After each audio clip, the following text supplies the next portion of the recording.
Skiptir íslenska máli. Fáðu þér síma sem skilur þig. Samsung.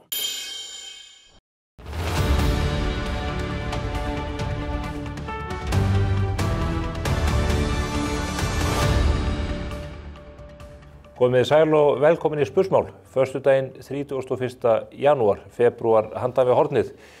Ríkisstjórn Kristrúnar Frostadóttur hefur farið af stað með miklu látum og það verður að segjast eins og að við munum ekki í seinni tíð eftir annar eins byrjun. Það af mörg að taka auðvitað en fyrst og fremst það Flokkur fólksins sem heldur upp í stuðinu, Inga Sæland upp á hvern einasta dag. Ef hún ekki að hringi skólastjórnendur og ræða við á týnda Nike-skó barnabarna sinna, þá er hún að ræða fjármál flokksins sem hafa verið mjög í sviðsljósinni síðustu daga. 240 milljónir takk fyrir til flokksins sem þó átti lögum samkvæmt ekki rétt á þeim greiðslum því að ekki var staðið rétt að skráningu flokksins hjá ríkisskattstjóra. Það eru reglur sem settar voru á þinginu, Ingu sjálfri, og því hefði henni væntanlega verið í lófa lagið að taka þau máli í gegn og gera hreint fyrir sínum dyrum. Við bíðum ennþá eftir upplýsingum úr fjármálaráðuneytinu, fjármálaráðuneyti Daða Más Kristóferssonar, það hvort að flokkurinn verði að endurgreiða þessar upphæðir eða ekki. Ef hann verður látinn gera það, þá sennilegt að hann stefni í þrot og þá verður að setja skiptastjóra yfir búið og það verður forvitnilegt að sjá hvaða lögmaður fær það verkefni í hendur. Við fylgjumst að sjálfsögðu með þessu áfram og ræðum hér í fréttum vikunar og eftir við ágætt fólk. En það meira að segja af stjórninni. Þorgerður Katrín Gunnarsdóttir varnarmálaráðherra, hún mætir ekki á fundi norrænna varnarmálaráðherra, þar sem að málefni Norðursins, Rússlands, Grænlands og hvað þetta allt heitir eru til umfjöllunar. Hún sendi ráðuneytisstjórann til Finnlands til þess að fara yfir þau mál. Við erum með viðbrögð við því auðvitað í fjölmiðlunum okkar þessa vikuna. En svo það Kristrún Frostadóttir. Hún hefur í mörg að snúast við að undirbúa þingsetningu og að halda stjórninni saman. Og það olli því að hún fór ekki til Auschwitz í Póllandi til þess að minnast þess að nú eru 80 ár liðin frá því að þessar hryllilegu fangabúðir voru leystar upp þegar Sovétmenn réðust þar inn og Þjóðverjar tóku til fótanna.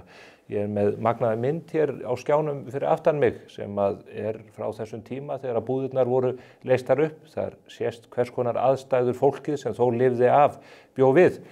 Ég fjallað þessa mynd og helförina í löngu máli á fyrir tíð, þýddi fyrir 16 árum bók eftir Elie Wiesel, friðarverðlaunahafa Nóbels. Hann lifði þessar hörmungar af og bara sem barn og unglingur. Hann á þessari mynd reyndar, meðal fangana þar og lýsingarnar sem hann dregur upp í bókinni Nótt eru algjörlega skelfilegar. Ég velti fyrir mér hver forgangsröðun Kristrúnar Hún sagði að forgangsröðun hefði einmitt ráðið því að hún mætti ekki á þessa athöfn sem að þó forsætisráðherra Noregs, Danmörkur, Svíþjóðar og forseti Finnlands mættu til, Karl Bretakonungur, forseti Þýskalands og fleiri. Þetta mikið alvörumál. Auschwitz táknmynd mestu ílsku sem að mannkynið hefur hort upp á og það ber að taka það alvarlega. Og Kristrún hefur reyndar brugðist við, hún fundaði með leiðtoga gyðinga hér á landi, rabbína nokkrum og ræddi svo við Ríkisútvarpið. Ég hjó eftir orðalaginu í þeim viðbrögðum.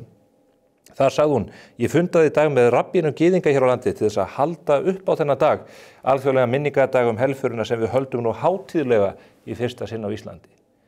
Ég veit ekki hvort að gyðingarnir séu sammála því að þetta sé hátíð og að það að fara þessum orðum minningardag helfararinnar sem að hvílir á okkur öllum og ekki síst Þjóðverjum, en Kristrún verður auðvitað að meta það sjálf. Hún í kröppum dansi eins og við vitum út af þessum málum Flokks fólksins og fleiri málum. Ég ætla að ræða þau mála aðeins hér á eftir við Hönnu Katrínu Friðriksson sem atvinnuvegaráðherra. En í fréttum vikunar verður það svo Kristín Gunnarsdóttir sem í hlaðvarpinu komið gott. Hún hönnuður og starfar hjá verkfræðistofunni Eflu og Þórður Gunnarsson sem hagfræðingur og kemur hér stundum sem gestur í dagmál og spursmál og við ætlum að ræða fréttir vikunar. En eitt áður en við förum í þau. Það kennaraverkfall yfirvofandi og vonandi að ríkissáttasemjara ná eða takist að forða því með sáttatillögu sem að deiluaðilar nú að fara yfir. En það mikill hiti í umræðunni. Foreldrar hafa kært kennarasambandi fyrir aðgerðir sínar og formaður leikskólakennarafélagsins fór mikinn þegar hann lýsti mikilli gremju með þetta og spurði þjósti hvort að foreldrarnir þessir sem að fóru í málið væru tilbúin til að horfast í augu við kennara barna sinna þegar þau myndu mæta með þau í leikskólan. Þetta var undarleg yfirlýsing og ekki bætt úr skák þegar hann sagði að það væri gott þegar þetta mál yrði tekið fyrir hjá dómstólum að þá kemur nöfn foreldrana fram. Maður velti fyrir sér hvað formaður leikskólafélagsins ætlar að gera með þau nöfn og hvernig hann ætlar að bregðast við. Það allavega réttur þessa fólks að höfða mál ef þau telja á sig brotið, rétt eins og kennarasambandið gerir í sinni deilu við ríkið og sveitarfélögin. En svo það skólaþróunarspjallið. Það vettvangur kennara og áhuga fólks menntamál á Facebook. Honum haldið út af ákveðnum hópi sem að auglýsir þar vörur sínar og þjónustu og það ótrúlegt að sjá hvernig orðræðan þar. Nú síðast tók ég eftir því að Björn Brynjólfur Björnsson sem framkvæmdastjóri viðskiptaráðs var skotspót þessa fólks en sem oftar hann hefur lagt fram tillögur það hvernig eigi að breyta menntakerfinu til að bæta það og koma okkur upp úr neðstu sætum PISA-kannananna. Þetta fólk ekki sátt við. Kennarar telja að viðskiptaráð eigi í fyrsta lagi ekki að skipta sér að þessar umræðu og að allt sem frá ráðinu kemur sé bull og vitleysa. Og það tók steinin úr núna í vikunni þegar skólaliðin okkur á Suðurnesjum benti öllum þessum stóra hópa á það að Björn Brynjólfur, hann á fyrirtæki sem heitir MoodUp. Það sinnir vinnustaðagreiningum eða mælingum til þess að reyna að bæta starfsumhverfi fólks og sveitarfélögin á Íslandi mörg hver í viðskiptum með þetta ágæta fyrirtæki. Hvað gera kennarar þá? Það stór hópur sem að segja að réttast væri að hætta öllum viðskiptum með þetta fyrirtæki, hætta að svara þessum könnunum. Meðal annars vegna þess að svona kannanir ger ekkert fyrir vinnustaði sem þetta tóm þvæla. En það undarlegt hvernig þetta samfélag orðið. Að ef að fólk ósammála eitthvað, þá á að slaufa því. Fyrirtæki sem Björn Brynjólfur á, sannarlega, og rekið og þar starfar ágætt fólk, að sinna mikilvægum verkefnum og veita góða þjónustu eftir því sem ég best veit. Það fyrirtæki á greinilega ekki rétt á neinni tilvist vegna þess að Björn Brynjólfur á ólíkri skoðun við kennaran ágættu. Þetta ekki góð þróun. Maður velti fyrir sér hvort að kennurum liði vel ef að almenningur í landinu væri í sömu stöðu þeir. Gæti hreinlega slaufað kennurum ef þeir líkað ekki við niðurstöður prófa hjá börnum sínum. Fólk þarf að hugsa sinn ganga áður en það veður áfram með þessum og viðlíka hætti. Hvetjum fólk til að nýta helgina til þess. En fréttir vikunnar með Kristínu Gunnarsdóttur og Þórði Gunnarsinni hér handan við hornið. Skoðaðu úrvalið frá mörgum að þekktustu vörumerkjum heims. Matthilda Kringlunni, Matthilda Smáralind og matthilda.is. Bylting í fasteignaviðskiptum. Kaupstaður fasteignasala. Samspil úrvalsþjónustu og sjálfvirkni. Kaupstaður.is. Við höfum ekki hannað rafbúnað í eldflaug, en við getum það. Lota.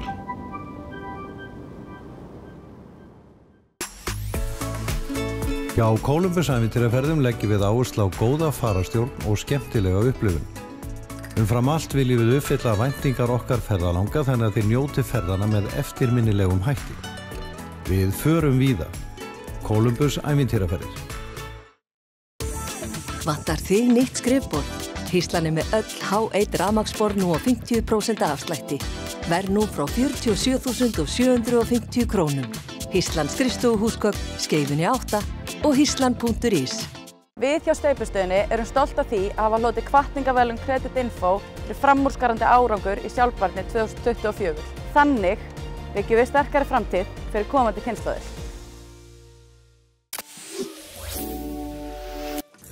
Komið sæl að nýju. Þau komin hingað, Kristín Gunnarsdóttir og Þórður Gunnarsson. Kristín stýrir hlaðvarpinu komið gott og hún hönnuður og hvaðina. Þórður hagfræðingur og hefur margoft mætt hér, bæði dagmál og spursmál, að ræða pólitík og efnahagsmál og fleira. Það vill þannig til að þau systkini. Það hins vegar alltaf huldu það hvort þeirra eldra og við ætlum ekki upplýsa það hér í þættinum. Velkomin bæði tvö. Takk fyrir. Takk hérlega. Og gaman að sjá ykkur. Sömuleiðis. Kristín, ég auðvitað að kalla þig hingað í þáttinn út af því að þú hefur verið orðuð við formannsframboðið í VR. Já. En að því ég kvikindi, að þá ætla ég ekki að spyrja þig nánar út í það fyrir í lok samtalsins. Ok, við höldum suspense hér. Það ekki? Já. Ok. Svona gera alvöru stjórnendur. Þeir upplýsa reyndar yfirleitt ekki það. Það margar fréttir í vikunni. Þið hafið tekið mikið fyrir pólitíkina í ykkar hlaðvarpi og þar fer Inga Sæland með himinskautum. Það kemst eiginlega enginn að fyrir henni. Nei, einmitt Við reyndar báðum náttúrulega hlustendur okkar og alla þjóðina afsökunar hérna fyrra árunni fyrir að hafa í rauninni tromma hana ómikið upp sem skemmtilegan karakter vegna þess að úrslit alþingiskosninga þau voru eins og þau voru og kannski var ekki tilefni til þess að hlæja þessu öllu saman. En við höfum í rauninni bara merkt flokk fólksins sem La Familia Silent og tölum hann sem slíkan hér eftir. Og þetta náttúrulega bara ótrúlegt að þessi glænýja ríkisstjórn og Viðreisn og Samfylking þurfa að taka þátt í þessari busavígslu svona á fyrstu dögum. Þetta bara, þeim eiginlega vorkunn, verð ég að segja, sko. Verið að tollera ríkisstjórnina? Ég myndi að halda það og það ekki verið að grípa, sko, heldur. Hvað segir þú, Þórður, þetta?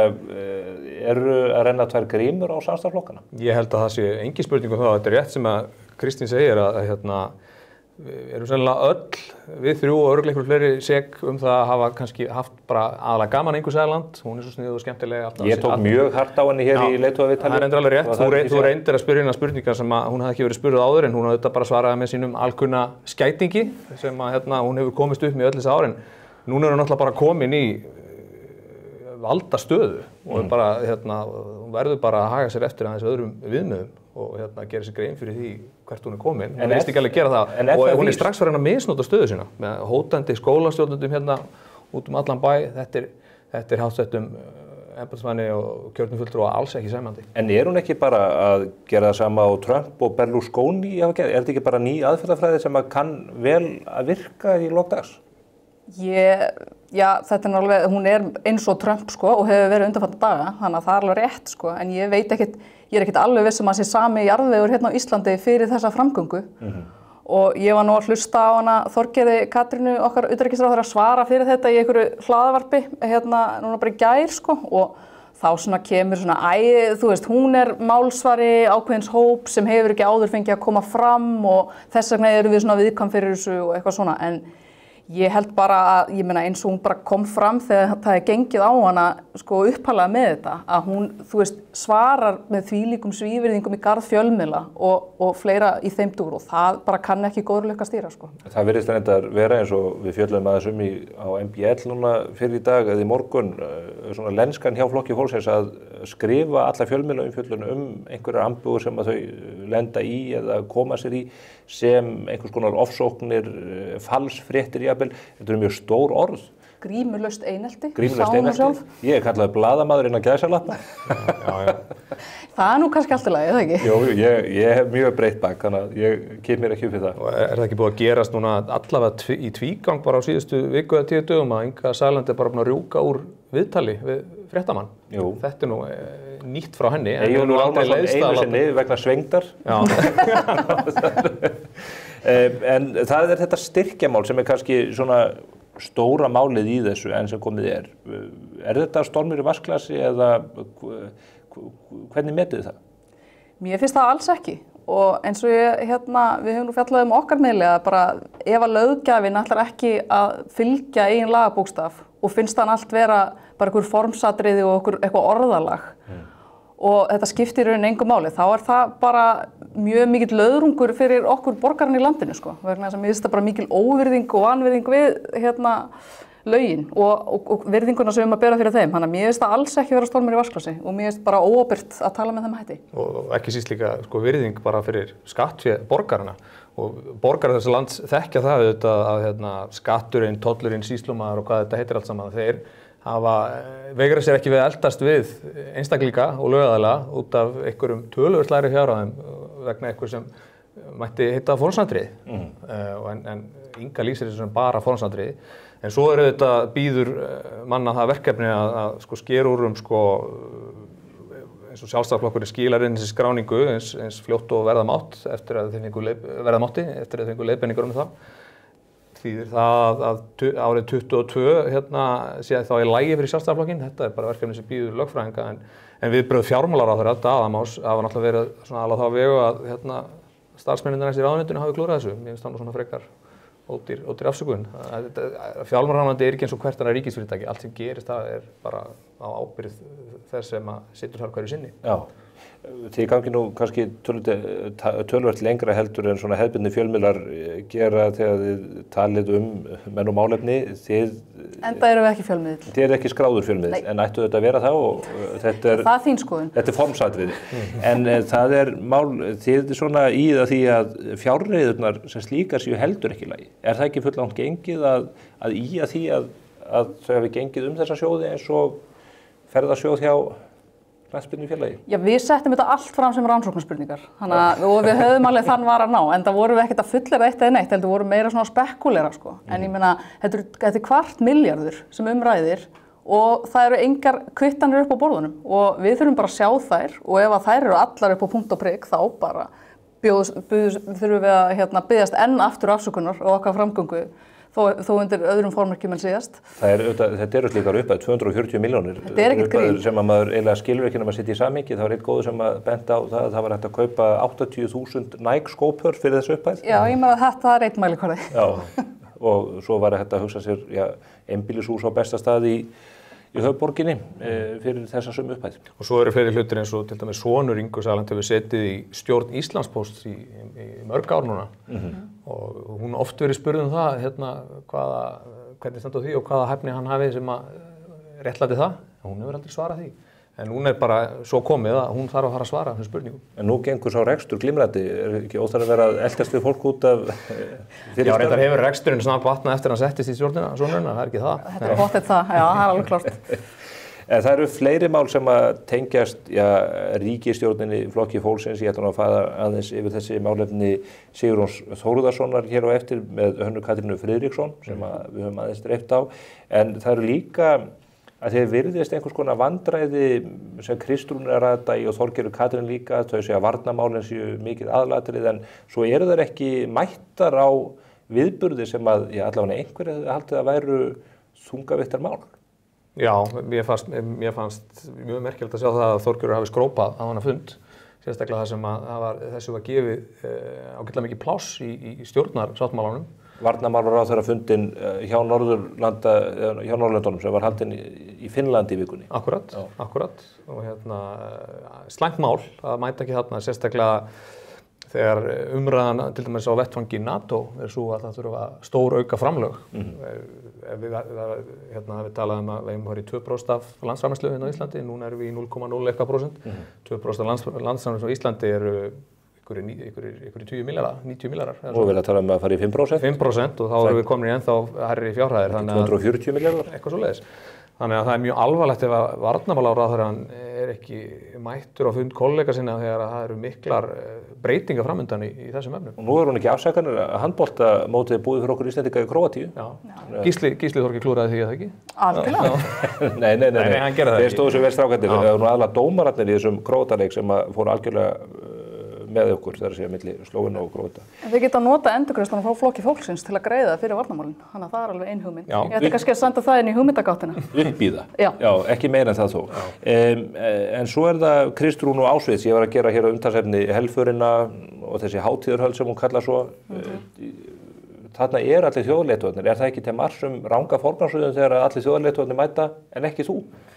Hvað getur verið meira áríðandi? Þetta eru náttúrulega svona, þú veist, auðvitað optics að einhverju leyti og ég meina hún afsakar sig með því að það sé verið að fara að setja þing og hún þurfa að vinna þingmálaskrána almennilega og hún er náttúrulega svona A-student, hún Kristrún og alltaf verið, þannig að hún alltaf að koma við erum gamla bekkjarsystur úr MR. Já, þannig að ég veit alveg hvernig hún mætir til leiks í svona efnum, þannig að hún alltaf að mæta vel lærið heima á þingsetningu og greinilega telur að það sem mikilvægara heldur hún að mæta þennan fyrir. En hún er með endalaust aðstofamönnum og hún er með heilt ráðuneyti og hún er með starfsmenn þingflokksins og hún er með stóran þingflokk og hún er með Þórsna Júlíusson og allt þetta fólk og hún getur lesið yfir þessi skjöl á sagaklass þegar hún flýgur á milli. Ég veit það. Þetta er bara forgangsröðun, persónulega, og hún sendi Þorgerði þarna og svo sá ég reyndar að RÚV gerði sér nú töluverða mat úr því að Halla Tómasdóttir forseti mætti ekki. Var hún ekki bara í skíðafríi? Jú, en þeir fóru alveg í því líka slaufur til að finna út úr því til þess að upplýsa það að hún hefði sannarlega verið í skíðafríi og ekki við önnur embættisstörf. Þannig að já, þetta er merkilegt. Hún var eiginlega gripin glóðvolg vegna þess að það er greint frá því í stjórnartíðindum þegar hún fer úr landi. Þetta lítur þetta óþægilegt að bara læðast úr landi og það birtist í stjórnartíðindum. Og þetta er eini staðurinn sem þau gátu fundið eitthvað hennar ég meina hvar hún væri, en það var búið að senda ítrekað fyrirspurnir og þeim ekki svara. Forseti í felum. Þetta eins og með Michelle Obama sem ekki mætti í útvörð Jimmy Carter og sagt að já, hún hefði svo mikið að gera en hún var bara á ströndinni á Hawaii. Já, þetta bara svona. Já, það allir í fríi. En það eru fleiri mál. Ég gerði þess að umtalsefni kennaraverkfallið hérna. Þið eru með börn. Eru þið að verða fyrir áhrifum af þessum aðgerðum ef að þær koma til framkvæmda einir í viku? Ég hef ekki lent. Nei, það nú, ég held ekki. Það einhverju skólar að bætast við núna, ekki satt? Já. Þú ert safe, sko? Ég held að ég sé í lagi, sko. En maður þekki marga sem eru, þetta bara nánast verra en COVID eins og það var þá. Já. Þetta að mörgu lítið verra og erfiðara.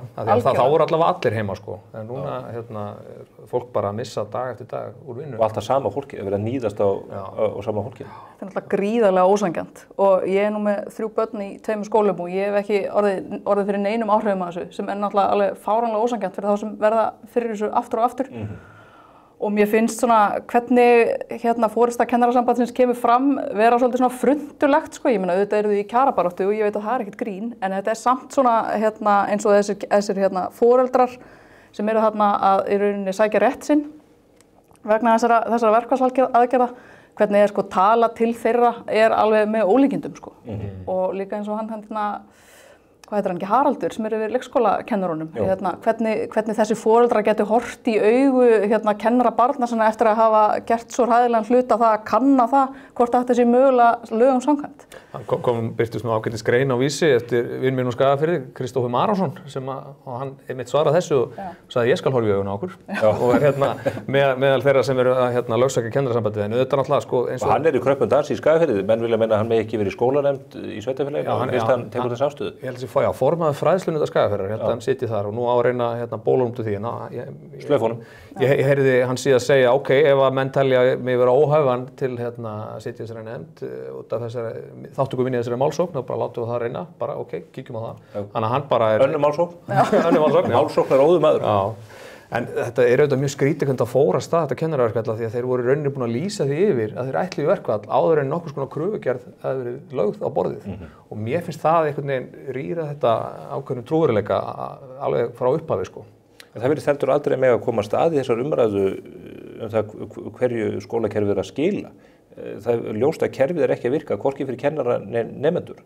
Og við erum að mælast langt fyrir neðan öll önnur ríki á sama tíma og við erum að dæla miklu meiri peningum en hinnir. Maður hefur nú einhvern veginn haldið að kennarar væru reiðubúnir til að segja, heyrðu, það þarf að skoða þetta hér alveg frá grunni, ekki bara það hvað ég fæ í launatekkanum á hverju mánuði.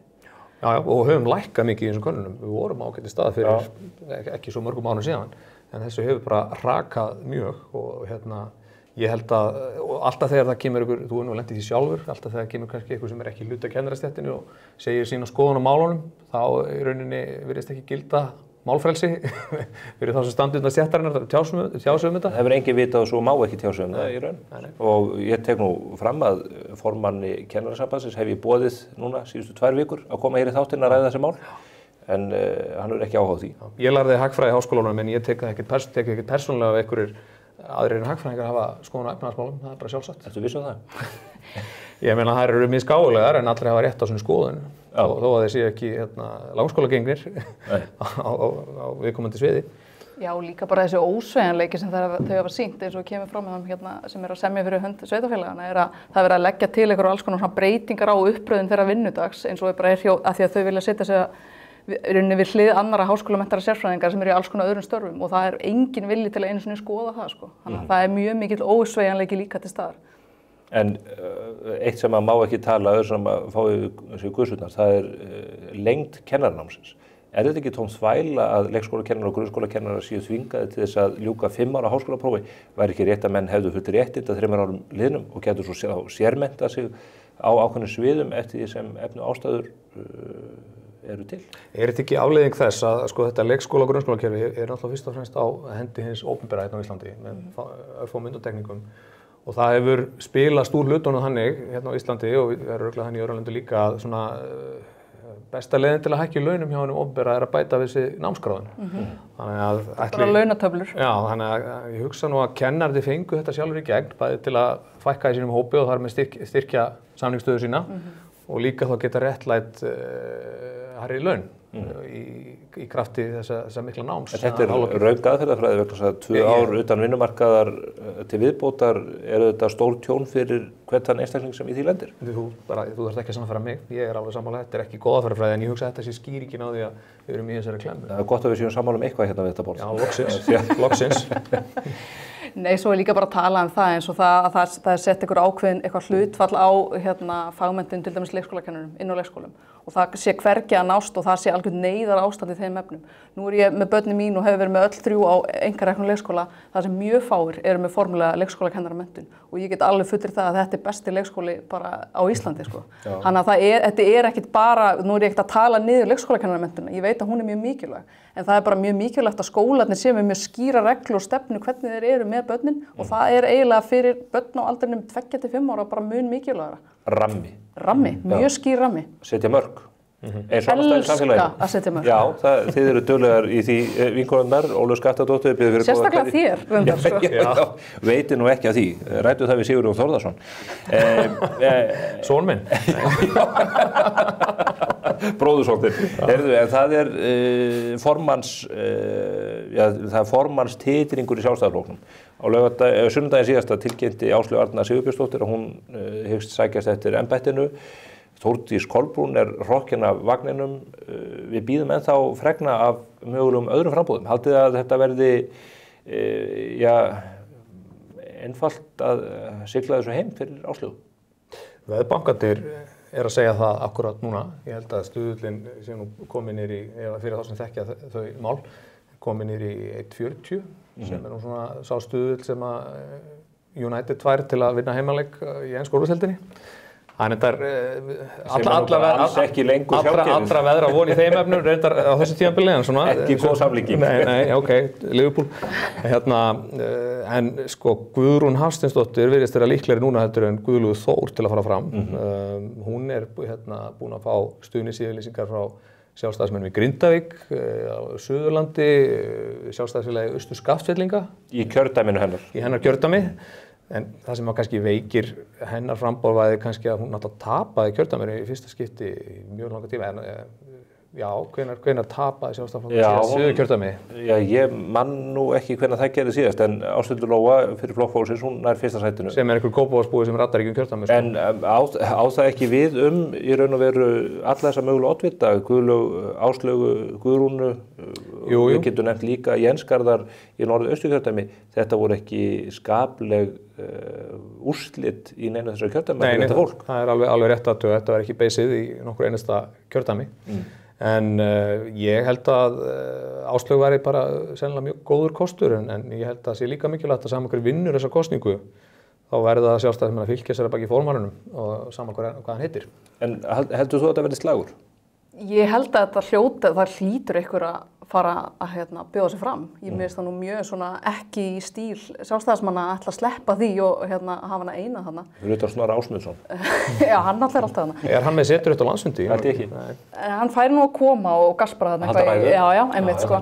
Nei, en það er mikill neisti í bardagakendinni, það er alveg ljóst. Og hún er komin á fullt og ég meina, ég held líka bara talandi sko performance, ég meina hún er mikill orator og hún mun halda einhverja eldræðu þarna á þessum fundi og ég meina það skiptir einhverju máli líka. Já, hún er á mikilli siglingu og þetta er greinilega tekið föstu tökum að sá það á þessu fundi sem var streymt á mbl.is að það hefur komið sérstakt logo og þar höfum við til göttunum.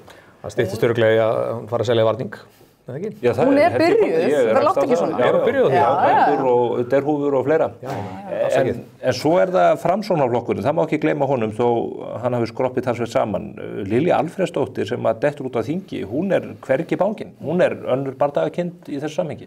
Hún er önnur bardagakind. Hún sé alveg pottþétt að hlaða í byssurnar að fara í Sigurð Inga. Ég held nú að hann, allavega eins og sem ég hef hlustað á hann tala, mér finnst það nú ekkert vera eitthvað að hverfa sjónarsviðinu sko. Hvað í kindabyssurnar?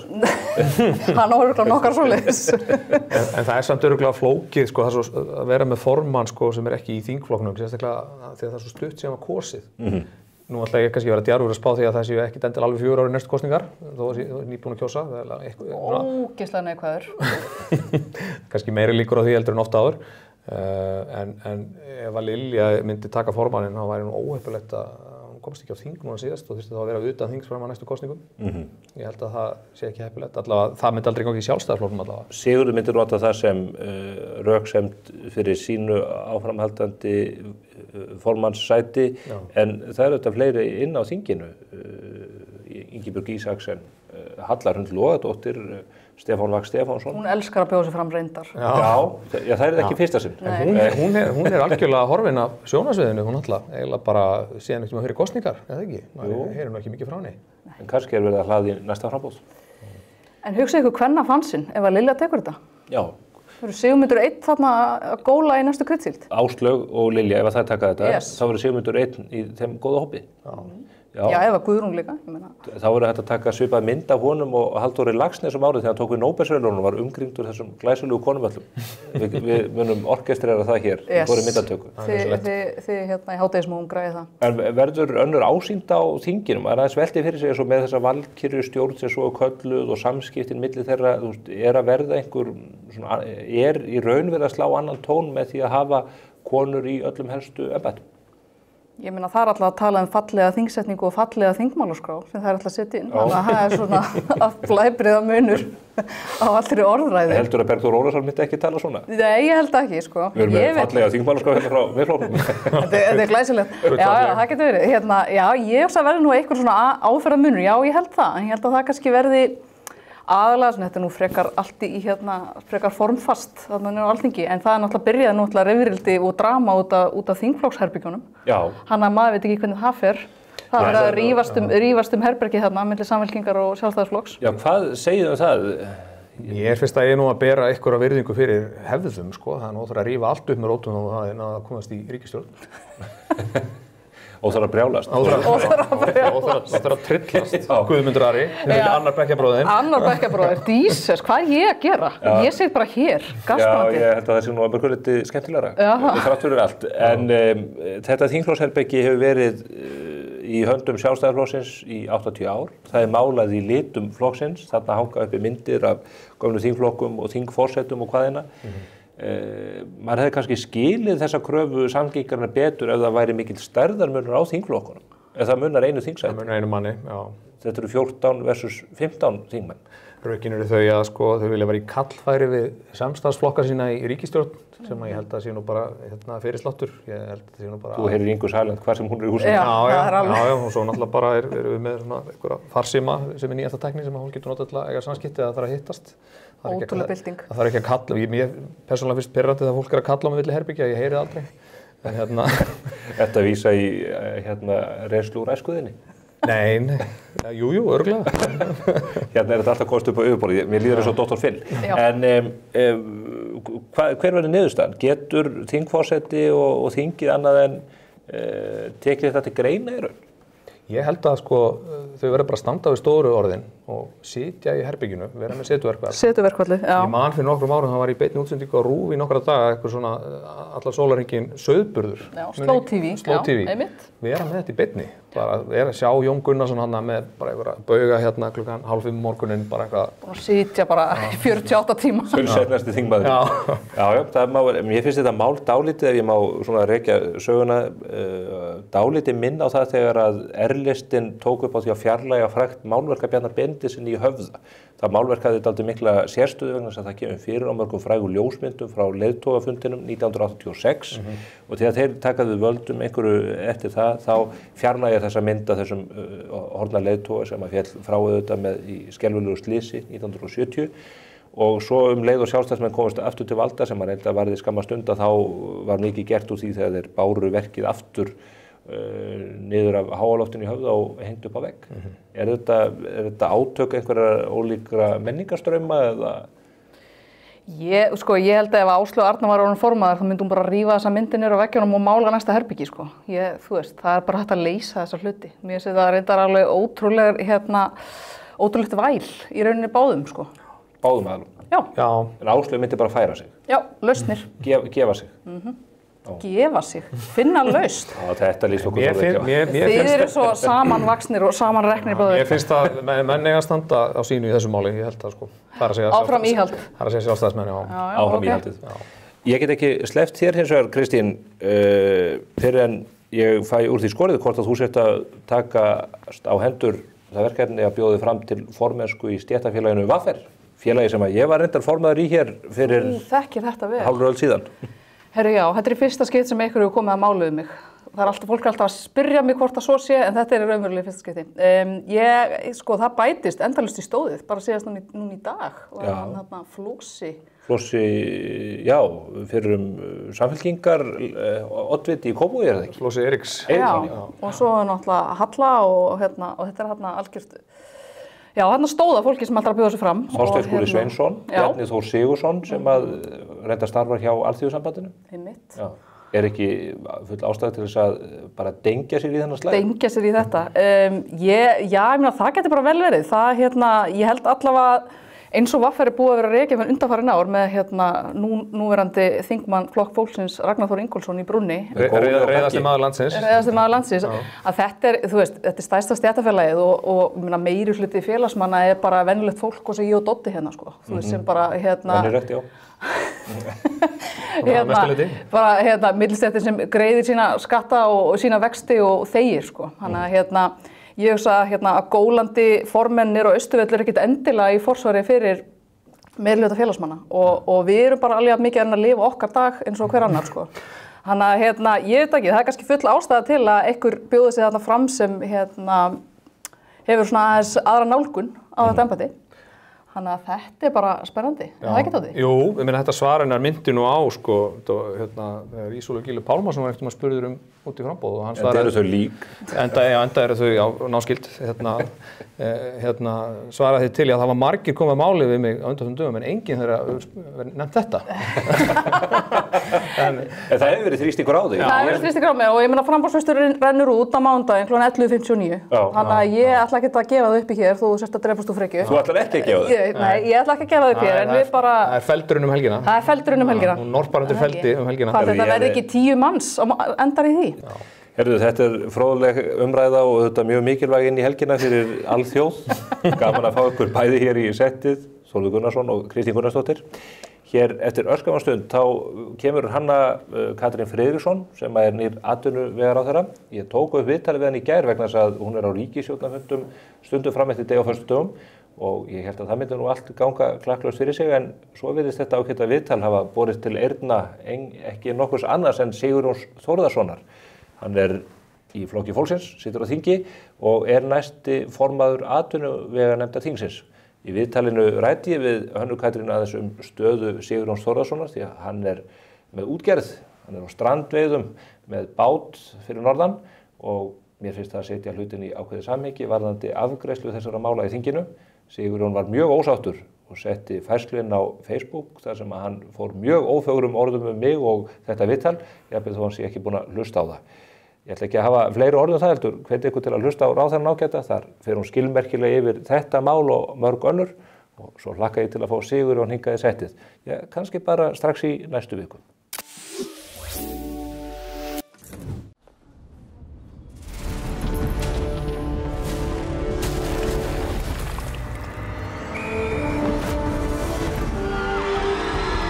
Hvern langar þig að hitta í dag? Pennin Eymundsson. Ef þið elskið bóndan ykkar, þá gefið honum eyjabita á bóndadaginn. Meinhollur, ljúffengur og sívinsæll. Þú kemst á toppinn með eyjabita.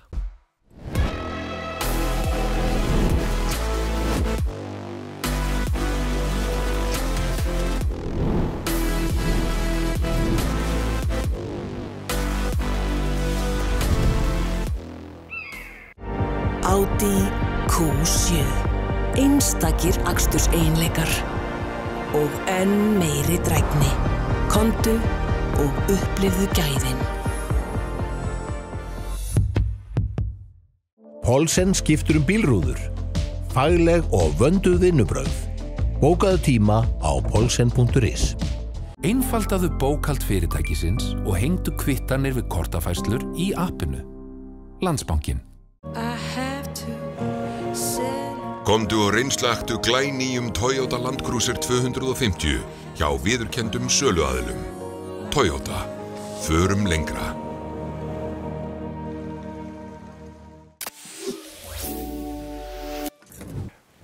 Komið sæla nýju. Hingaði komin Hanna Katrín Friðriksson, atvinnuvegaráðherra.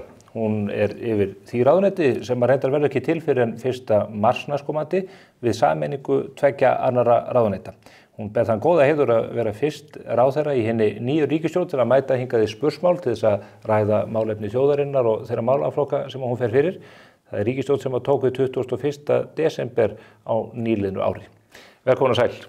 Sæl og takk fyrir kella. Já, þakka fyrir að koma til okkar. Gaman að vera fyrst. Hingað, já, og það nú full ástæða til að kalla þig á vettvang og þetta gríðarlega umfangsmikið ráðuneyti. Þetta þessa ráðuneyti. Já, og þetta að verða til úr sameiningu matvælaráðuneytisins og viðskipta- og menningarráðuneytisins. Já, að því leyti til að það ráðuneyti eiginlega skiptist í tvennt. Menningarhlutin fer í það sem áður var kvín, það að segja það sem nýsköpunin og háskólamál. Menningi fyrir þangað en ferðarþjónustuna, iðnaður, samkeppnismál, neytendamál koma yfir í þetta nýja atvinnuvegaráðuneyti. Þannig að menningarmáli fari í ráðuneyti sem Logi Einarsson í, sem að Áslaug Arna var ráðherra yfir. Já. Og ráðuneytinu sem splittað upp það sem að Lilja Alfreðsdóttir fór fyrir. Akkurat. Og þetta gert með einhvers konar forsetaúrskurði, það ekki? Þetta gert með forsetaúrskurði, já. Og síðan gengur þetta í gegn þá 1. mars, þið eru væntanlega þá einhverju undirbúningsvinnu fyrir þessa sameiningu. Já, það sitja embættismenn, ráðuneytisstjórarnir auðvitað og aðrir uppteknir núna við að gera þetta, því þetta nú eiginlega flóknar en margur ætlar, það bara þarf að passa það að það detti hvergi niður eitthvað ferli hjá löggjafanum, sko, það mjög mikilvægt. Þannig að þetta tekur alveg þennan tíma.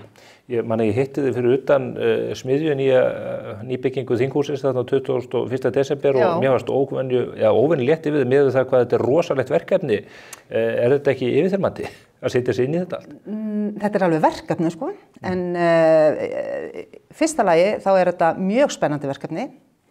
Þeir skipta miklu máli fyrir samfélagið og í annars þá hef ég þrifst ég best í svona umhverfi, þannig ég mjög glöð og það hefur ekki slegið á gleði mína þessar undanfarna vikur þar sem ég hef verið að setja mig inn í mál og kynnast fólki inn í ráðuneytunum og funda með hinum ýmsu hagsmunasamtökum, stórum og smáum, bara svona átta mig á persónum og leikandum, betur en maður gerir úr þingsölum.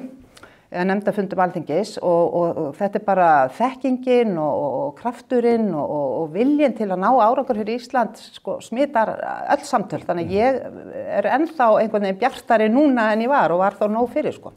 Ef við horfum á í raun og veru útflutningi sem verðmætasköpunina, við vitum það að við þurfum að skapa gjaldeyri til að geta búið til lífskeiði hérna. Akkurat. Þá nú atvinnuvegaráðuneyti réttmætt heiti yfir þetta, en þetta ráðuneyti í raun og veru reglíf yfir þau umsvif meira og minna öll. Já, það það. Þetta innan raða þessa ráðuneytis sjávarútvegurinn, það landbúnaðurinn, það eldið, nú kemur ferðaþjónustan og annar iðnaður og ef þú ert að tala útflutningsverðmæti þá það náttúrulega álútflutningur þarna undir þó það sé á sjálfu sér starfsemi sjálf heyri ekki undir verkefnasvið þessa ráðuneytis og svo eru þetta nátengt mál sem eru síðan samkeppnis- og neytendamál sem að ég mjög ánægð með að hafa þarna með að því ég hef mikinn huga á og það svo sem í stefnu yfirlýsingu ríkisstjórnarinnar að þessum málefnum verður lyft og þau verði efld líka þannig að þess vegna svo gott að hafa þau með þessum stóru atvinnuvegum þannig að við tengjum þetta saman og búum til einhverja heild þar sem að þessi atriði og það þá mína ábyrgð að tryggja svo verði vinni saman. Það hefur verið svolítið tóg í ólíkar áttir eins og þú þekkir og sennilega aldrei hægt að koma alveg í veg fyrir það en það hægt að lágmarka það. Ég held að við gleymum stundum stóra myndinni þar. Nú, þú nefnir samkeppnismálin, þetta bara í hug ný frétt frá Bretlandi í liðinni viku þar sem að Sir Keir Starmer og ríkisstjórn hans var að láta æðsta yfirmann samkeppnismála taka poka sinn og þið eru ekki að láta þessa stofnun taka nægilegt tillit til samkeppnishæfni og í raun sveigjanleika viðskiptalífsins til þess að búa til verðmæti. Finnst þér samkeppniseftirlit á Íslandi taka nægilegt tillit til þess þegar þeir eru að stöðva samruna fyrirtæki eða kaupa á gjaldþrota majónesfyrirtækjum eða öðru slíku? Akkurat. Ég held að stóra máli hér, nú þekki ég ekki þetta máli í Bretlandi, á raunverulega fullt í fangi með Ísland þessa dagana. En hérna, ég myndi líta svo á að ef pottur brotin í þessum málum, þá liggur hann hjá löggjafanum. Af því að við erum með samkeppnislöggjöf og það við sem berum ábyrgð því að búa svo hnútana, að regluverkið og lögin virki þannig að það sé verið að gæta hagsmuna neytenda og smærri fyrirtækja án þess að draga kraftin úr þeim sem stærri eru. Það verkefnið og á litlu markaði eins og Íslandi, þar sem að myndast næstu því óhjákvæmilega fákeppnisaðstæður, þá þetta ennþá brýnna. En ábyrgðin, hún alltaf hjá okkur, hjá löggjafanum og hjá framkvæmdarvaldinu. Við erum með kerfi sem með öflug samkeppniseftirlit sem vinnur sitt starf þrotlaust. Síðan erum við með áfrýjunarnefnd samkeppnismála sem fyrirtæki geta skotið úrskurðum til ef þau eru ósátt við niðurstöður eftirlitsins. Kerfið hér hefur verið þannig að í kjölfar úrskurðar þessa æðra dómsvalds eða áfrýjunar dómsvalds þá geta menn farið líka fyrir héraðsdóm og landsrétt og jafnvel upp í Hæstarétt. Fyrirtækin kvarta mjög undan því að samkeppniseftirlitið hóti slíku og segi ef að þið fellið ykkur ekki hér við niðurstöðu okkar þá drögum við ykkur næstu 10 árin hérna fyrir dómstólana. Það var gert tilraun fyrir nokkrum árum til þess að skera á þetta, þannig að áfrýjunarleiðin væri raun þessi áfrýjunarnefnd eða úrskurðarnefnd.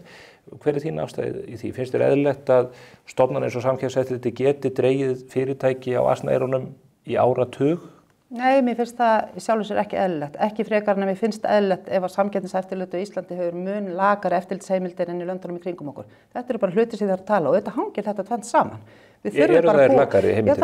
Já, það urðu ákveðna breytingar og við getum talað breytingu á undanþágu ákvæða samkeppnislaga 15. greininni.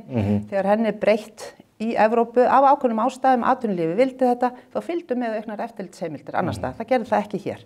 Þess vegna talar þetta ekki nægilega vel saman. Þetta eru bara mál sem þarf að skoða og í mikilli skoðun, en ég þarf aðeins lengri tíma.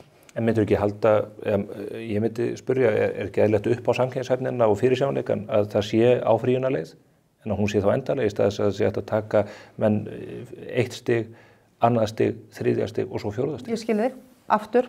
Þetta bara eitt af því sem þarf að skoða. Ég hef einsett mér, ég ætla að skoða þessi máli heild, af því það akkurat þessi bútasaumur sem stendur kannski stóru myndinni fyrir þrifum. Í báðar áttir. Já. Algjörlega, ég tek alveg undir það. Ég margótt reyndi að fá Pál Gunnar Pálsson hingað til viðtals við mig, en hann talar bara við ríkissjónvarpið, það eru betri spurningar sem koma þaðan. Að öðrum málum, fæðuöryggið sem að margir ræðum og hefur verið til umfjöllunar í fjölmiðlum undanförnu. Við erum matvælaframleiðsluland, veiðum mikinn fisk fyrir heimsbyggðina, við erum með öflugan landbúnað, en á viðsjárverðum tímum þar sem að átök virðast yfirvofandi, verið að skera á rafmagnskapla, ljósleiðar og annað milli landa, þá áttar menn sig á að fæðuleiðir eða flutningsmöguleikar á fæðu geta raskast. Mér langar til að ræða við þig mál kornnags sem að við höfum reyndar tekið til umræðu og rætt við því hér á vettvangi Moggans. Nú stefnir allt í það að við hættum eða munum draga mjög úr korn- og hveitibirgðum í landinu. Þarf ekki, eða þurfa stjórnvöld ekki að bregðast við, eða þetta bara mál eins tiltekins fyrirtækis? Sko, sennilega er svarið já við báðum þessum spurningum. Auðvitað erum við ekki að fara að þvinga einhverja framleiðendur til að framleiða hveiti. En ef að þetta er rétt, eins og fyrstu sýn, og þetta er aftur eitthvað sem verið er að skoða, að þegar kornnags flytur úr Sundahöfn, hefur í huga að flytja framleiðslu sína upp á Grundartanga, að þá er það heilbrigðiseftirlit Vesturlands sem hafnar þeim, vegna svokallaða þynningaráhrifa vegna grendarinnar við iðnaðinn þar. Já, álverið og jafnlendið. Já, en síðan er það aðrar eftirlitsstofnanir sem að líta á þetta og segja að þetta er of þröng túlkun og þannig að við erum kannski freka komin að því að... Og þú hefur hvatt fyrirtæki til þess að láta reyna á þær leiðir? Ég gerði það í raun og veru, sko, því það er ekkert sem ég get gert akkurat í þessu tiltekna máli, annað. Og ætla svo sem ekki að fara að gera það af vana mínum. En þetta er kannski bara eitt af mörgum vísbendingum býsna víða að og það er ekkert, einskorast ekkert við málaflokka atvinnuvegaráðuneytisins verðandi að eftirlitsaðilar og þeir sem að fylgjast með framfylgd, því hvernig reglum er framfylgt, þetta eru margir aðilar, misjafnlega svona einhvern veginn með nálgun á hlutina og þetta verður oft svolítið brotakennt. Þar held ég að sé til mikils að vinna að einfalda, vegna þess að ég held að það náist betra eftirlit, skýrari skilaboð til fyrirtækja, til atvinnulífsins, ákveðin sparnaður og að endanum þá snýst þetta náttúrulega bara hagsmuni almennings, hvort sem það að ræða matvælaframleiðsla eða einhver önnur framleiðsla. En þetta öryggismáli. Á Norðurlöndunum menn með kornlager eða hveiti varabirgðir fyrir 6-12 mánuði. Hér hafa birgðirnar verið til 3-4 mánuða. Þau hafa þó landleiðina til þess að flytja slíkt mögulega, ef mögulegt allavega til Danmerkur og í einhverju tilvikum frá Finnlandi eða til Finnlands. Ef að þetta verður að veruleika, ef að Kornlags getur ekki komið verksmiðjunni upp annar staðar, þá fer birgðastaðan niður í 1 mánuð. Já, ég meina, hún getur komið henni fyrir annar stað, hún getur náttúrulega byggt sína verksmiðju hvar sem ef henni verður á endanum hafnað algjörlega að byggja henni við hliðina á. Það sé ekki hægt Þetta þeirra land, sko, það ekki, þetta þeirra aðstæðast, þeir verða eðlilega vilja byggja upp þar, en ég meina, ef að þetta er náttúrulega líka, ef að það er fýsilegt að fara í þessa framleiðslu, þá er náttúrulega hægt að hafa hana mjög víða á Íslandi. En aftur, þetta er bara eitt af því sem við þurfum að skoða. Það er náttúrulega gríðarlega mörg mál sem tengjast akkurat þessu matvælaöryggi og þú nefndir það réttilega. Ég meina, það er líka, það er orkan, það er flutningurinn, þetta er stóra samhengið og mér finnst auðvitað, ekki síst á þessum tímum sem við lifum núna, að það er mjög eðlilegt að þetta svona mál séu ekki Kornlags eitt og sér, en þessi matvæla framleiðsla líkt og annars er tekin inn í eitthvað heildarmat á öryggisstefnu okkar. En þetta tiltekna mál tengist því að þeir fallast á grundvelli samninga við Reykjavíkurhöfn eða Faxaflóahafnir eins og það heita í dag, að flytja starfsemina úr Sundahöfn og upp á Grundartanga. Síðan er forsendubrestur vegna þess og það er búið að segja upp lóðasamningum við þá í Faxaflóahöfnum. Við fáum engin svör frá Faxaflóahöfnum þar sem stjórnarformaðurinn er flokksfélagi þinn, Þórdís Lóa Þórhallsdóttir. Hún vill ekki tala hér við blaðamenn þessu mál. Voðalega er þau óvinsælir. Já, við bara eigum enga vini greinlega. Er það ekki málefni stjórnvalda við þessar aðstæður ef að það stefnir í það að við séum ekki með nema 1/12 af öryggisbirgðum hveitis í landinu með önnur lönd, að stjórnvöld grípi inn í og segi, herðu, þessi verksmiðja verður og fær leyfi til þess að halda rekstri áfram í Sundahöfn þar til að þetta skýrist. Þetta er ekki gamanmál. Nei, þetta er auðvitað ekkert gamanmál, en þetta er nú kannski ekki svona einfalt að það séu þessi 2 staðir á landinu sem hægt að framleiða hveiti. Þannig að ég held að sé alveg ástæða til þess að anda rólega og velta þessu upp í fyrsta lega að sjá, er þetta réttmætt að þessi starfsemi framleiðsla geti ekki átt sér stað þarna upp á Vesturlandi og taka þetta síðan þaðan og þar erum við bara, þetta er nýkomið upp. Og þar eru þeir í fóðurframleiðslu, að kemur mann óvart ef að heilbrigðiseftirlitið leyfir umsvif varðandi fóður sem að fer í dýr sem að við síðan neytum sem afurða, en það megi ekki geyma hveitið. Já, komum við aftur að þessu sagði áðan. Þetta er bara hluti sem þarfnast svolítið nánari skoðunar, ekki þetta einstaka tilfelli, heldur bara hvernig við komum þessu svona fyrir. Við greindum frá því í Morgunblaðinu í gær að Evrópusambandið virðist vera að skoða það að fella niður ákvæði varðandi þessi þynningarsvæði. Og það virðist vera yfirvofandi breyting sem að myndir hreinlega opna það að Kornlags geti verið þarna frá. Þarf þá ekki löggjafinn eða ráðherrann að kippa þannig í liðina að þetta fari ekki allt í óefni í millitíðinni? Það er akkurat það sem ég er að vísi. Það er það sem við erum að skoða. Og það er það sem að Matvælaeftirlitið og hefur verið að benda mér á. Þannig að þetta er þar statt. Að öðru varðandi matvælaframleiðsluna, við njótum þess að neyta hér íslensk grænmetis í miklu mæli. Tómatarnir frá Friðheimum og gúrkurnar frá Laugalandi og hvað þetta allt heitir. Algjörlega. Nú kvarta þeir sáran undan hækkandi raforkuverði, segja að raforkuverð til þessarar framleiðslu hafi hækkað 25% milli ára. Það hleypur auðvitað út í verðlagið, það verður til verðbólga sem er versti óvinnur hverrar ríkisstjórnar. Versti óvinnur almennings. Já, almennings. Þar með á þetta að vera versti óvinnur ríkisstjórnarinnar. Getið þið eitthvað gert í þessu? Við erum, og þetta er eitt af því sem er tiltekið í stefnu yfirlýsingu ríkisstjórnarinnar og við erum að skoða leiðir. Þetta er samvinnuverkefni fleiri ráðherra. Það er Jóhann Páll, ráðherra orkumála og það er fjármálaráðherra. Þannig að þetta er bara það sem við erum að skoða. Það er fullu vilji til að fara í gegnum þetta. Ég myndi helst vilja að við fyndum leiðir sem fælu ekki í sér tjekkan. Þú veist, eins og við höfum verið að bregðast við ákveðnum vanda bænda í gegnum þetta háa vaxtasti og þetta erfiða efnahagsumhverfis, já, að við fyndum einhverja lengri tíma lausn, af því við viljum náttúrulega efla þessa framleiðslu til framtíðar. Þannig að það er það sem við erum að skoða. Við erum algjörlega meðvituð þetta og ég tek hjartalega undir með þér. ekki síst framleiðsla sem að við viljum öll efla og njóta góðs af og ég var nú svolítið að því ég hef verið að tala styrkleikin að því að fá þessar atvinnugreinar allar undir sama ráðuneyti. Ég svo heilluð af því að þegar ég að tala við ferðamenn sem hingað koma, hvað þeir eru hrifnir af landbúnaðinum, hvað þetta talar mikið saman. Elska að geta keypt með þessa íslensku framleiðslu sem þeir eru ekki endilega sé fyrir sér að Ísland væri landið, koma yfir jöklana og borða svo íslenska tómata. Það mjög merkilegt. Sem eru framleiddir með grænni orku meðan að gróðurhúsin eru kynnt með gas í Hollandi. Nákvæmlega og horfa svo eldgos út gluggann eða eitthvað. Vonandi fjarri mannabyggðum áfram eins og hægt Allavega næst. En allavega, þannig að já, þetta verkefni. En þetta afleiðing, þessi orkuhækkun eða orkuverðshækkun auðvitað afleiðing af tvennu. Annars vegar að við höfum ekki virkjað nóg og þið hafið í stefnuyfirlýsingu ykkar að stóraukar orkuframleiðsluna. En þetta líka afleiðing af því að við höfum markaðsvætt raforku eða rafmagnsmarkaðinn. Þetta orðið þannig að það eru fyrirtæki í smásölu sem að keppa sín á milli einnig á heildsölumarkaði. Einhvern veginn hægt að komast fram hjá þessu þegar búið að taka og innleiða kerfi þar sem að þetta snýst einfaldlega bara hæstbjóðendur að vörunni? Þetta snýst, þetta rétt, það eru áskoranir í gangi orkumálum en auðvitað svo stærsta þeirra og svo sem við þurfum að komast fyrir núna, það framleiðslan.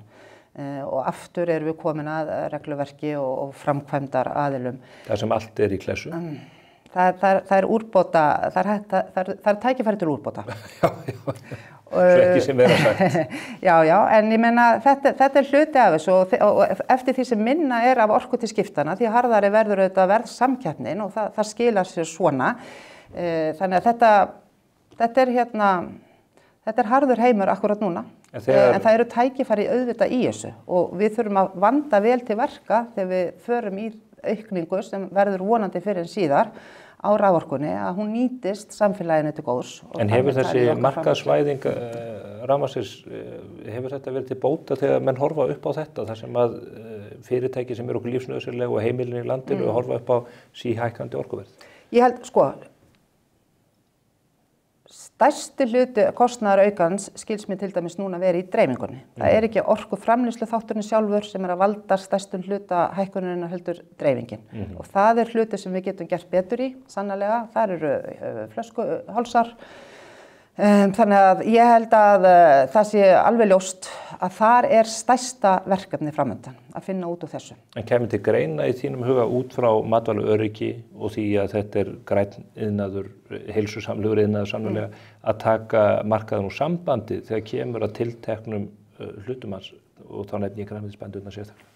Nei, það held ég ekki. Ég held að það sé nú ekki í mínum huga lausnin. Ég þurfti að fá gríðarlega sterk rök fyrir því og vísbendingar að aðra leiðir væru ófærar. Ég treysti á að við finnum aðra leiðir.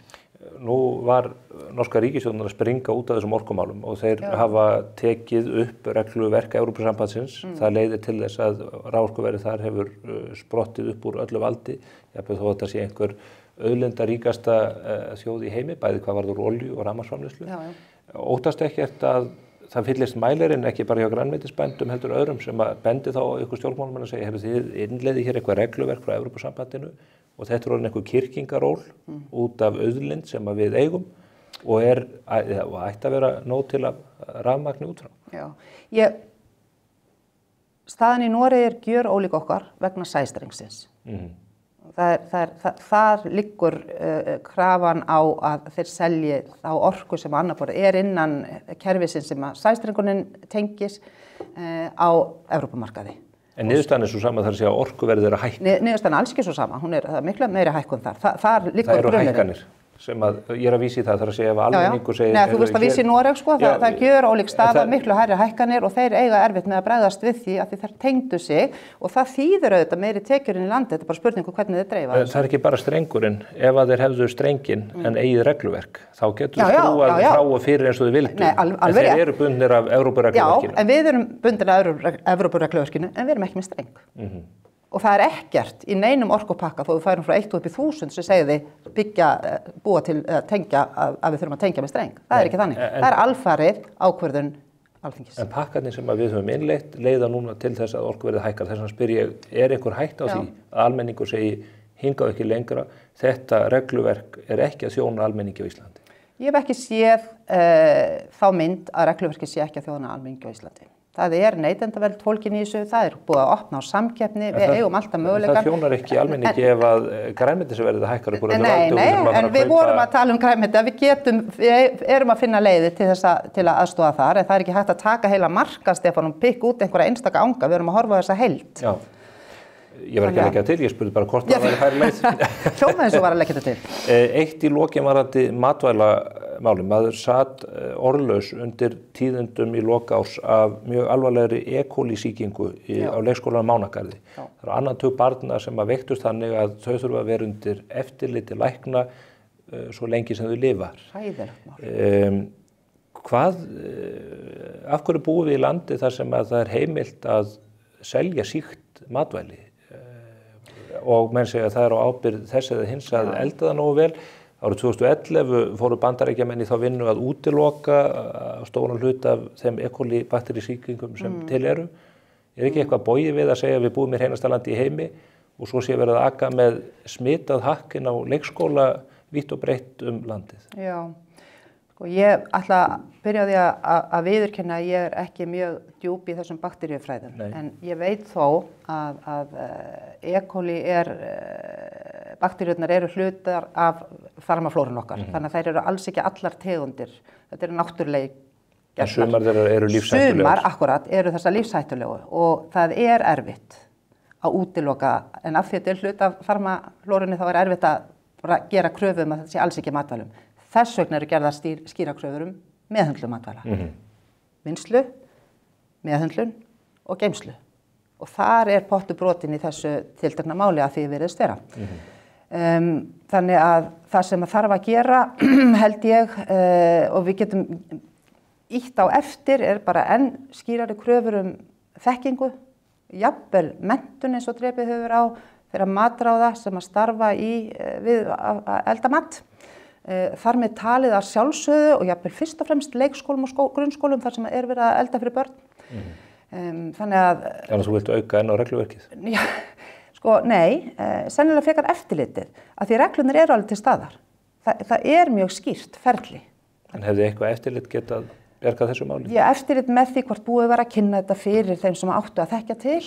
En svo eins og þú segir hvert einstakt tilfelli. En auðvitað munum við og erum þegar að grandskoða allt ferlið af því það veit Guð að við viljum gera allt sem hægt til að koma í veg fyrir eitthvað svona gerast aftur. Þetta má ekki endurtaka sig. Hræðilegt. Förum í öllu uppbyggilegri mál, en þetta, óskum þessum indislu börnum góð spata. Já, og þakklátt fyrir heilbrigðiskerfið okkar þarna. Heldur betur. Þú ert ferðamálaráðherra. Ég færðamálaráðherra. Það stærsta atvinnugrein Íslands, skilar meiri tekjum hér í ríkissjóði en nokkur önnur. Það stendur nokkur stýrumanna og mér finnst ég ekki alveg átta mig á því þegar ég fylgist með fyrstu skrefum stjórnarinnar og útkomu stjórnarmyndunarviðræðanna, hvernig þið ætlið að haga gjaldtökunni af atvinnugreininni. Þið talið komugjöld og auðlindagjöld, en við höfum ekki skýra mynd að því hvað þið ætlið að gera. Nei, það má kannski segja að við höfum á mjög stuttum tíma farið alla þá vegferð sem síðustu ríkisstjórnar hafa farið í því að reyna að ná tökum á þessu. Og afleiðingin af þeirri vegferð síðustu ára hefur verið svona tiltölulega brotakennd gjaldtaka hér og þar eins og þú þekkir. Það í stefnuyfirlýsingu ríkisstjórnarinnar vilji til þess að skoða auðlindagjöld heildstætt. Taka þá bara þessar auðlindir okkar og átta okkur á því með auðlindastefnu hvernig við getum tryggt eðlilegt, sanngjarnt, gegnsætt gjald fyrir nýtingarréttin. Það lengri tíma mál, auðvitað. Hvað varðar ferðaþjónustuna, þá það í stefnuyfirlýsingunni að setja á gjöld til að vernda ákveðna vinsæla staði í eigu ríkisins, af því þetta hefur verið gert víðast hvar þegar slíkir staðir einkaeigu, vernda þá fyrir þessu mikla fjölda ferðamanna sem að eðlilega heimsækja þessa staði með einhvers konar gjaldtöku. Það að segja að gjaldtakan yrði þá nýtt til ákveðnar uppbyggingar. Til vara talað að ef að þetta næst ekki gegn og þessi varnagli hreinlega settur af því það búið að reyna þetta svo oft og lengi, þá talað komugjöld sem hafa þann kost umfram að vera einfaldari í framsetningu. En auðlindagjöldin hafa svínvirkað á hakinu við Þingvöll í Kerinu hjá einkaaðilum. Já, þetta virkar þar sem að menn fá bara frið til þess að innheimta þetta og þetta er bara gert í bílastæðagjöldum. Já, akkurat. Ég fyrir 3 á sumri á Þingvöll og borga alltaf glaður 750 kall fyrir minn bíl og allir lifðu hamingjusamlega til æviloka. Ekki allir en flestir glaðir með þetta. Ekki Ögmundur Jónasson en allir hinnir. Nei, alveg rétt. Og þetta er þess vegna eitt af því sem við erum að skoða. Það er bara þannig. En þú veist líka, sumir af þessum stóra áfangastöðum okkar eru bara þannig og garði gerðir að það er ekkert endilega auðvelt. Þetta er ekki lestaklefi þar sem þú tekur bara sensin á að borga ekki en veist að þú getur verið nappaðar af lestastjóranum sko, eða þeim sem labbar Þetta er svolítið flókið og mögulega mjög kostnaðarsamt að gera þetta allstaðar. Þetta er aðgerð sem er líka aðgangsstýring og hún þykir góð. Menn hafa með mjög áhrifamiklum hætti aðgangsstýrt inn í Bláa lónið með því að verðleggja ólíka tíma, sólarhringsins og annað. Komugjöldin, það er bara það sem maður kallar grassláttur. Þú slær bara sömu 5 cm af öllu grasinu alveg óhátt því hvort að fólk sé að fara á Gullfoss og Geysi eða hvað það er. Alveg rétt. Er ekki augljóst að auðlindastýring með einhvers konar gjaldtöku inn á tiltekið svæði er bæði skilvirkar og skynsamari leið? Slíka auðlindastýring hefur ótvíræða kosti í för með sér, en það má líka, sko, og það er nú kannski ekki til einfalda málið, að gjaldtaka á ákveðna nauttvöru auðlindir er ekki beint auðlindastýring. Þetta er ekki auðlindastýring fyrir þú ert farin að segja, heyrðu, ég mig langaði að fara á þriðjudaginn og það er uppselt. Þá ert farin að stýra. En ef það eina stýringi felst bara í formi þegar hækka verðið, það hátt á einhver segja, ups, ég ætla ekki að fara þetta út dýrt, sko. Það er náttúrulega, það er ekki bein stýring. En þú getur gert hvort ekki, þú getur haft hærra verð á þeim tímum sólarhringsins þegar fólk vil helst koma og græða meira og þá lægra verð og meiri hvata til að koma á öðrum tímum þegar að minni trafík. Þetta er algjörlega eitt af því sem er inn í myndinni. Það sem er kannski erfitt er að það er búið að tala um þetta svo lengi og mögulega af því að það eru svo margir möguleikar, líka af því að við erum svo margir af fólkinu okkar, ferðamönnum okkar komið til að skoða náttúruna sem við búum í stóru landi, við erum fámenn, þannig að það er ekkert alveg einfalt að halda utan gjaldtöku á þessum stöðum, alls staðar. Og svo síðan þetta, á að fara einhverja aðra leiðir, hefur gert það verkum að þetta hefur dregist. Ertu fylgjandi því að landeigendur sem að eiga náttúruperlur megi rukka fyrir aðgangað sínu landi? Mér finnst eðlilegt að það sé þannig að þegar það eru fjölmargir einkaaðilar sem gera þetta, en maður myndi gjarnan vilja sjá að það færi þá í uppbyggingu á svæðinu og það hefur víðast hvar gert það. Þetta er líka flókið þar sem við erum að fara yfir einkalönd. Hvað segirðu? Megum ekki bara græða þessu? Jú, mega það svo sem alveg. En það er flóknara þegar við erum að fara yfir lönd. Stundum er þetta eins og Geysir, þá er þetta ríkisjörð öðrum megin og einkaland hinum megin. Þetta er raunverulega ekki einfalt. En samstarfi við ferðaþjónustuna, forystufólk þar, hvort sem er hagsmunasamtök eða stóra fyrirtækja, er mjög gott. Ég átt samtal við mörg þeirra og á önnur eftir, af því ég held að allir vilji sjá þessa uppbygging og halda áfram. Við megum ekki láta það gerast að við komumst að einhverjum þolmörkum þar sem fólk hættir að borga fyrir að koma hingað, af því að við hugsum ekki nálega vel náttúrun okkar og þessa frábæra áfangastæði. Viðreisn er atvinnulífssinnaður flokkur og frjálslyndur flokkur, þið notið það orð mikið ykkar stefnu.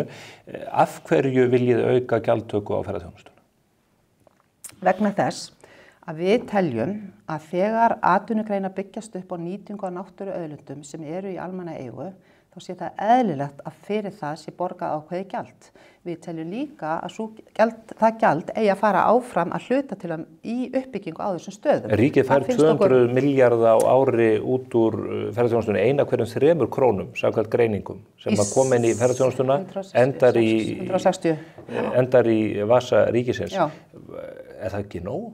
Það er eðlileg skattlagning, rétt eins og við borgum skatt af okkar tekjum samkvæmt lögum, lítil fyrirtæki sem ekki er að sýsla með náttúruauðlindir borga skatta af sínum tekjum samkvæmt lögum.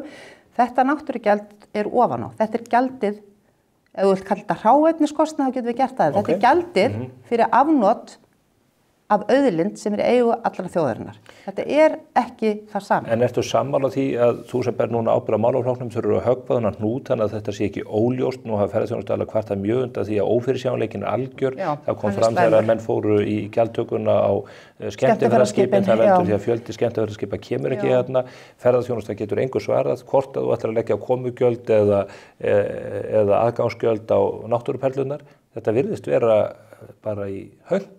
Þetta ekki höng, við erum í samtali og það kannski ekki akkurat tegundin sem skiptir mestu heldur fyrirsjáanleikinn sem hún nefnir, af því að hann mjög mikilvægur og ég tek undir með þér.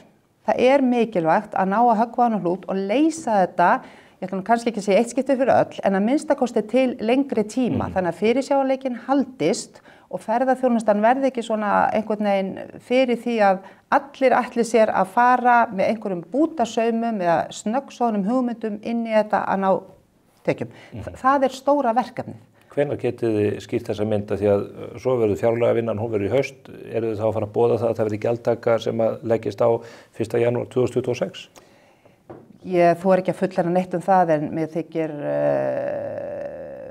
frekar ósennilegt að það náist úr þessu ef ég á að standa við orð fyrirsjáanleika að það verði áramót. Það verður frekar 1. janúar 2027? Það 12 mánuðir þar á milli. 2028? Það 24 mánuðir þar á milli. Þú reiknar í vitlausri átt núna. Heyrðu, að öðru máli. Fyrsta verk þitt sem ráðherra var að lýsa því yfir að forgangsmál þitt væri að efla strandveiðar í kringum landið. Þið ætlið að stór efla þær á komandi sumri ef að ég skil ykkur rétt. Við ætlum að tryggja þessa 48 daga sem að eru tilgreindir í stefnuyfirlýsingu ríkisstjórnar, já. Og í dag þetta þannig að þetta hafa verið alltaf 36 dagar, það ekki? Jú. En menn klára... Já, það eru 48 dagar, það bara klárað á... Já, menn hafa verið að klára þetta miklu fyrr. Já, misjafnlega snemma. Miðað við það hvernig þetta kláraðist til dæmis á liðnu sumri, þá erum við sennilega að horfa upp á tvöföldun afla sem dregin verður að landi í þessu kerfi. Já, ég raunverulega farin að endurtaka mig mjög mikið núna, en það hins vegar aflengin af því að vera fyrstir ráðherra sem kemur til því. Þetta mál í vinnslu og ég auðvitað mjög meðvituð það að þetta á ekki að þýða endalausa aukningu. Það alltaf rammar og einhvers konar sem við erum að skoða. Mér þykir mikilvægt að við búum svo hnútana að við reynum að tryggja eins vel og við getum að ábatinn sitja eftir í heima byggð. Þetta byggða sjónarmið að halda lífi í höfnum landsins og tryggja ákveðna dreifingu þar. Hvernig það gert? Það eru alls konar leiðir til. Ég meina þú veist, aftur Þetta eru meira og minna allt aðkomumenn í höfnunum. Ertu núna að fara tala hérna í Garðabæ? Nei, ég get líka að tala bara ég þekki þá allnokkra skal ég segja þér. Ég ætla bara ekki að nafngreina þá. Já, ég meina þú veist, það eru svona hlutir og nú eru málin bara eins og þau eru og þetta hefur þróast í þessa átt en það auðvitað hægt að búa til hvata inn í þetta kerfi eins og önnur kerfi sem til hjálpa okkur að ná þessum markmiðum. Þetta gert til þess að efla nærsamfélagið, nálægt þessum höfnum og tryggja að það líf. Þetta samfélagslega aðgerð ekki síst og hún skiptir bara mjög miklu máli. En þetta getur leitt til þess, miðað við það sem þið hafið gefið út, að aflinn sem dregin verður á landi í þessu kerfi tvöfaldist milli ára. Fari úr 10 til 12.000 tonum og sérfræðingar hafa sagt upp í 25.000 tonum. Það verkefni sem ég með í höndunum að leysa úr þessu. Og hvert á að nú þið búin að gefa út byggðakvóta fyrir fiskveiði árið 2024-2025. Akkurat. Hvert á að sækja þennan afla eða þessar veiðiheimildir fyrst það verður ekki sóttur í þann pakka? Nei, þetta úrlausnarefnið. Ég get ekki farið dýpra ofan í þetta með þér núna, en það bara verið að vinna þetta, við erum að skoða þetta, það eru nokkra sviðsmyndir uppi, ég að skoða þær, eitthvað þurfum við að hlýðra til þess að ná þeim markmiðum sem ég vil og hef undirliggjandi við þetta stóra markmiðum 48 dagana. Þetta bara mjög spennandi. Nýr fjármálaráðherra og varaformaður Viðreisnar, hann skrifaði vísindagrein árið 2021 í rit sem heitir Regional Studies in Marine Science og hann fullir þar á vísindalegum rökum að þetta fyrirtæki leiði til sóunar eða þar að segja þessi aðferðafræði. Er það ekki ábyrgðarhluti fyrir matvælaráðherra eða atvinnuvegaráðherra eins og öll önnur stjórnvöld að tryggja að það kerfi sem notast við leiði ekki til sóunar? Eru við í þeirri aðstöðu að geta leyft okkur að búa til kerfi sem við vitum að leiði til meiri sóunar heldur en annað kerfi sem að hægt að notast við? Skiptir máli hvernig samfélag við byggjum hérna á Íslandi. Við viljum hafa byggð allt land. Ef þú vilt kalla það sóun, þá gerir þú það. Ég ætla ekki að gera það. Ég ætla að leyfa mér að leggja samfélagslega hagsmuni á jöfnu við efnahagslega hagsmuni í þessu tilliti. Það skiptir máli fyrir það hvernig við byggjum upp. Ég vil ekki tóm bæjarfélög hérna út all land að því við höfum verið svo upptekin af einhverjum öðrum hagsmunum. Svona byggjum maður upp samfélagi. Við byggjum ekki upp samfélag með því að ýta undir atvinnugreinar sem leiða til sóunar. Þetta er ekki sóun. Fjármálaráðherra segir það. Hann segir þetta leiðir til sóunar þetta kerfi. Þú ert ósammála því? Ég er ósammála því sem stjórnmálamaður sem ber ábyrgð á byggðasjónarmiðum í þessum málaflokki að það sé sóun. Það sé að reyna að segja, við lítum til hérna 3 stoða í sjálfbærni, það er efnahagsleg, það er samfélagsleg og það er umhverfisleg. Það eru 2 seinni stoðirnar sem skipta máli hérna. Hér er annar raunvísindamaður sem þú þekkir vel, heitir Ingvar Þóroddsson. Akkurat. Hann er þingmaður Hvað kallar það, raunvísindamaður? Já, það ekki, ég held að sé menntur raunvísindum. Hann skrifar merkiða grein 14. ágúst síðastliðinn, þar sem hann ræðir strandveiðar. Hann segir þetta er niðurgreidd atvinnugrein, þar sem að verður að færa til verðmæti til sérhagsmunahópa á kostnað annarra skattgreiðenda, í þessu tilfelli útgerða í aflamarkskerfinu og þeirra starfsmanna. Ertu ósammála honum? Ég ætla kannski að vera fá að leyfa mér að segja það hérna núna. Að það eru ákveðin verkefni þegar maður kemur saman ríkisstjórn og er að horfa á stóru myndina. Ég er sannfærð það að strandveiðar, og við vitum það er ástæða fyrir þessum 5,3% potti sem tekin frá í stóra aflamarkskerfinu til þess að sinna byggðum landsins. Strandveiðarnar skipta gríðarlega miklu máli þar. Eru stór hluti af því. Getur gert allan fjáran. Það er hægt að setja kvótan á markað, það er hægt að gera allt. Við erum að finna leiðina hérna til þess að mæta þessum óskum byggðana að fá líf í hafnirnar, að fá atvinnustarfsemina heim. Það eru bara mjög skipta skoðanir hvert verðmætið er. Þetta er bara í skoðun. Þú verður að gefa mér smá andrými til þess að gera það, Stefán. En eru það byggðirnar? Eru þetta ekki aðalega þessir 500 eða 600 strandveiðisjómenn sem að sinna þessu hluta ára ári? Ég skil ekki. Meinarðu það sé ekki byggðirnar sem er að kalla eftir þessu? Er það ekki formaður smábátaeigenda og aðrir slíkir? Á meðan að þínir flokksfélagar hafa trekk í trekk fært veigamikið rök fyrir því að þetta kerfi sé vont. Svo eru aðrir sem færa veigamikið rök fyrir því að það sé gott og ég er með boltan í höndunum. Hverjir í þínum flokki hafa gert það? Enginn. Það held ég ekki. Heyrðu, nýr formaður atvinnuveganefndar, Sigurjón Þórðarson, hann hefur verið pottur og pannan í flokki fólksins í að keyra í gegn þetta mál. Það hefur Lilja Rafney Magnúsdóttir líka verið sem að kemur frá Suðureyri. Þau hafa bæði beina hagsmuni af því að þetta kerfi sé bellt út. Sigurjón Þórðarson á hlutafélag sem heitir Sleppa EHF gerir út glæsilegan bát sem að reyndar hefur svona upp og niður gengið að reka. Samkvæmt síðast ársreikningi sem ég skoðaði úr þessu fyrirtækjans, þá eigið fyrir fyrirtækjans neikvætt 5 milljónir. Það er augljóst að því sem að maður sér að þið eru að gefa þarna eftir í þessu máli, gagnvart flokki fólksins. Þetta er mál sem að þeir komið að borðinu. Þið gefið eftir, Ingvar Þóroddsson, fjármálaráðherra kyngja þessu og láta eins og ekkert hafi í skorist og þú brosir blítt. Er þetta ekki óþolandi að fólk með sérhagsmuni, fólk sem að getur jafnvel aukið tekjur í sínum einkahlutafélögum 100% með kerfisbreytingum, sé að knýja þetta í gegnum þingið og setja svo í formennsku í sjálfri atvinnuveganefndinni? Þetta er mjög löng og stór dökk mynd sem þú dregur upp hérna. Nei, þetta eru bara staðreyndir. Já, Sigurjón Þórðarson er ekki frekar en aðrir þingmenn að knýja eitt eða neitt hvorki í gegnum mitt ráðuneyti né þingið. Hann keyrði þetta í gegnum stjórnarsáttmálann. Þetta er stjórnarsáttmálamál sem leiðir til þess að einkafyrirtæki hans eigu mun hafa möguleika á því að tvöfalda tekjur sínar milli ára. Aftur, Sigurjón Þórðarson kom ekki nálægt stjórnarsáttmálum, hann getur að hafa skoðanir, við höfum allir skoðanir, ég hafði skoðanir á ýmsu og kom þeim til míns formanns.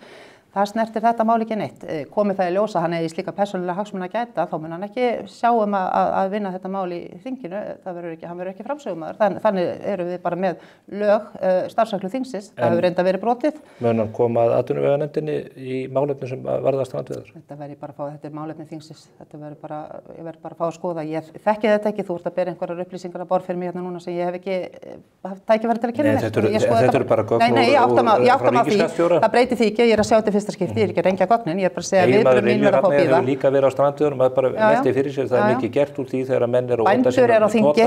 Já, og þið höfðu stór orðum það þegar að Þórarinn Pétursson beitti sér í ákveðnum málum. Akkurat.